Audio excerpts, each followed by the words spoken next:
우리가 숨 쉬는 산소, 당연하게 생각해왔죠. 그런데 이 산소가 어디서 오는지에 대한 이야기가 어쩌면 완전히 뒤바뀔지도 모릅니다. 바로 암흑산소 혁명이라는 놀라운 발견 때문이에요.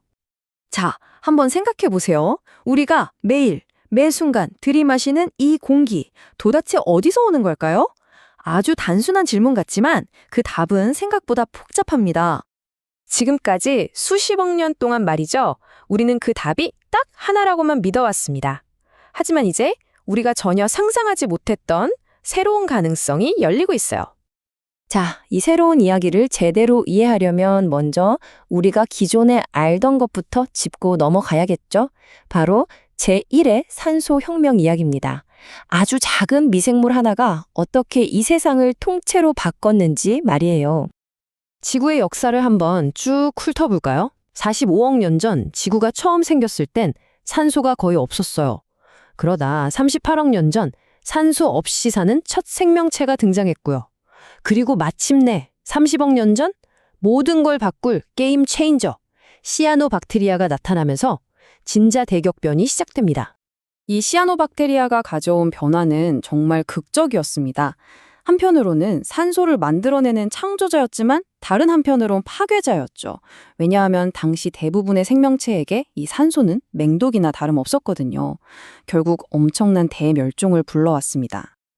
네, 맞아요. 바로 이 광합성이라는 단 하나의 기술 혁신이 지금 우리가 아는 산소 가득한 세상을 만든 겁니다.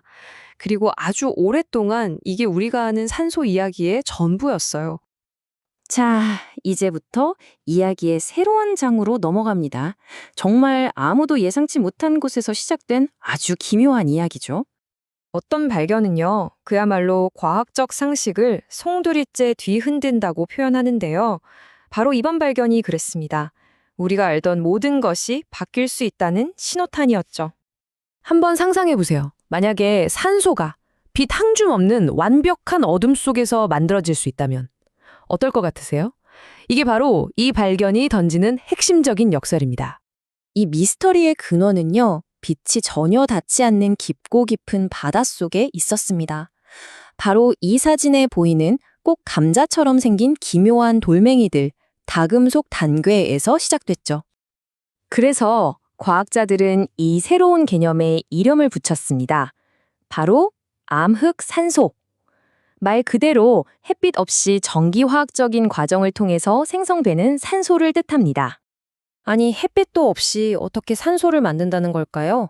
지금부터 이 불가능해 보이는 과정 뒤에 숨겨진 아주 매력적인 원리를 설명해 드릴게요. 이 과정을 아주 간단하게 배터리에 비유해 볼게요.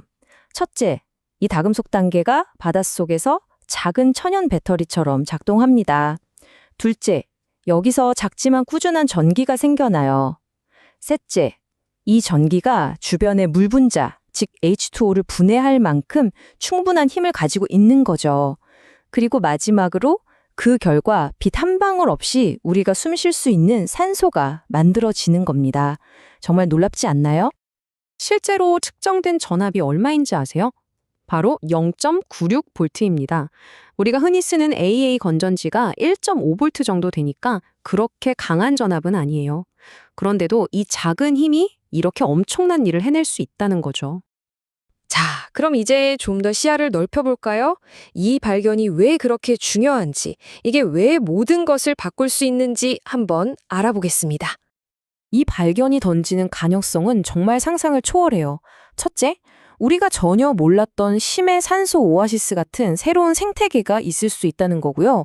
둘째, 태양빛이 닿지 않는 목성의 위성 유로파 같은 곳에도 생명체가 살 수 있다는 새로운 모델이 될 수 있습니다. 그리고 마지막으로 어쩌면 아주 먼 옛날 광합성이 등장하기 전에 이런 방식으로 초기 생명체들이 숨쉴 산소를 얻었을지도 모른다는 거죠. 지구의 역사를 다시 써야 할 수도 있어요. 그러니까 핵심은 이거예요. 이 발견 덕분에 우리가 생명체를 찾을 수 있는 거주 가능 구역의 정의가 지구 안에서나 저 넓은 우주에서나 훨씬 더 넓어졌다는 겁니다. 그런데 말이죠, 여기서 아주 중요한 문제가 생깁니다. 이 놀라운 단계가 과학적 보물인 동시에 엄청난 돈이 되는 경제적 보물이기도 하거든요. 바다 밑바닥을 향한 치열한 경주가 시작된 거죠. 이 표를 보시면 딜레마가 한눈에 보입니다. 왼쪽은 과학적 가치죠. 암흑산소를 만들고 독특한 생태계를 이루고 생명 기원의 단서까지 품고 있어요. 그런데 오른쪽 경제적 가치를 보세요. 전기차 배터리에 꼭 필요한 니켈, 첨단 기술에 쓰이는 코볼트, 구리, 망간. 그야말로 돈다발인 셈이죠.